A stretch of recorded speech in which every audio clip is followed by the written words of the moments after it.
তিন জায়গায় কখনো থুথু ফেলবেন না, তাহলে কঠিন বিপদে পড়বেন। হাদিসে বলা হয়েছে, যারা এই তিন দিকে থুথু ফেলবে তার কিয়ামতের দিন আল্লাহ তাআলা সেই থুথু তার কপালে দিয়ে সবার সামনে দাঁড় করাবে। তাই মুসলিম হিসাবে আমাদের স্মরণ রাখতে হবে। নবীজি সাল্লাল্লাহু আলাইহি ওয়াসাল্লাম আমাদের আগে থেকেই এই বিষয়ে জানিয়ে দিয়েছেন এবং সেটাই আমাদের করতে হবে। প্রিয় দর্শক, আপনি যদি রাসূলুল্লাহ সাল্লাল্লাহু আলাইহি ওয়াসাল্লামকে ভালোবাসেন অবশ্যই আলহামদুলিল্লাহ কমেন্ট করবেন এবং ভিডিওটি শেয়ার করে সকল মুসলিমদেরকে জানার সুযোগ করে দিবেন। যারা এই তিন দিকে বা তিন জায়গায় থুথু ফেলবে তাদের উপর রহমতের ফেরেশতা ও আল্লাহর লানত রয়েছে। তাই বাঁচতে হলে আগে থেকে আমাদের সতর্ক থাকতে হবে। তো চলুন বেশি কথা না বলে জানিয়ে দেই কোন কোন জায়গায় থুথু ফেলা যাবে না। তার মধ্যে 1 নম্বরে টয়লেটের প্যানের ভেতরে থুথু ফেলা যাবে না।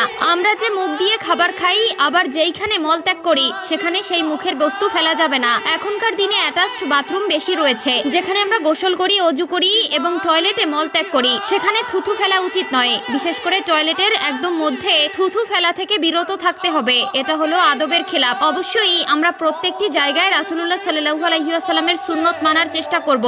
আমার দায়িত্ব আপনাদের জানানো। এখন আপনারা মানবেন কিনা সেটা একমাত্র আপনাদের ব্যক্তিগত বিষয়। তবে বলে রাখি, প্রকৃত মুসলিম হতে হলে এবং আল্লাহর জান্নাতে যেতে চাইলে অবশ্যই আল্লাহ ও তার রাসূলের প্রতি সম্পূর্ণ বিশ্বাস স্থাপন করতে হবে এবং তার আদেশ নিষেধ উপদেশ সবকিছুই আমাদের মানতে হবে। তাহলেই আমরা প্রকৃত মুসলিম হতে পারবো। 2 নম্বরে রয়েছে পশ্চিম দিকে অর্থাৎ কেবলার দিকে। আমরা অনেকে সামনের দিকে থুথু ফেলি। হাদিসে বর্ণিত যে ব্যক্তি সামনের দিকে অর্থাৎ কেবলার দিকে থুথু ফেলবে সে কিয়ামতের দিন তার কপালে করে সেই থুথু নিয়ে হাজির হবে। এবার কল্পনা করুন কত জঘন্যতম বিষয়। হাসরের মাঠে যখন সকল জিন জাতি থাকবে, সকল ফেরেশতা থাকবে, সকল মানুষ থাকবে, সকলের সামনে যখন আপনার কপালে থুথু দিয়ে আপনাকে হাজির করা হবে তখন কেমন পরিস্থিতি হবে। তাই অবশ্যই কখনো নিজের অজান্তেও কেবলার দিকে থুথু ফেলবেন না। 3 নম্বরে মসজিদে থুথু ফেলা যাবে না। মসজিদ একটি পবিত্র স্থান, এখানে কেউ মনের ভুলেও থুথু ফেলবেন না। অনেক মুসল্লিরা আছে যারা কফ আসলে জানালা দিয়ে এমন ভাবে থুথু ফেলে যেন জানালায় লেগে যায়। এই ধরনের ভুল কখনোই করবেন না।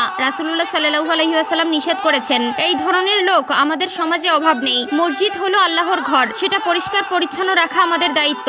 যদি থুথু ফেলতেও হয় এমন ভাবে ফেলতে হবে যেন মসজিদে ছিটে ফোঁটা না পড়ে বা মসজিদের কোথাও লেগে না থাকে। কিছু জায়গা বা দিক রয়েছে যেখানে থুথু ফেলা সম্পূর্ণ ইসলামে নিষেধ রয়েছে। আমরা যেদিকে সেদিকে বা যেখানে সেখানে না জেনে না বুঝে থুথু ফেলি, যা আমাদের ঈমানকে নষ্ট করে এবং রাসূলের নিষেধকে অমান্য করা হয়। এবং যারা রাসূলের কথা অমান্য করে তাদের জন্য রয়েছে জাহান্নামের চিরকালের শাস্তি। গোসল করার সময় আমরা যে মারাত্মক ভুলটি করি সেটি হলো খাওয়া দাওয়া করে গোসল করতে যাই। প্রিয় দর্শক, এই ভুলটি মোটেও করবেন না। আপনি যখন খাওয়া দাওয়া করেন তখন আপনার পাকস্থলীতে হজম প্রক্রিয়া শুরু হয়, কিন্তু সেই মুহূর্তে যদি আপনি গোসল করেন তাহলে আপনার হজম প্রক্রিয়া ব্যাহত হবে এবং কঠিন সমস্যায় পড়তে হবে। অবশ্যই যাদের ঘরে ছেলেমেয়েরা ও সদস্যরা এই ধরনের কাজ করে তাদের অবশ্যই এই বিষয়ে সতর্ক করবেন, নয়তো পরবর্তীতে বড় ধরনের মাসুল দিতে হতে পারে।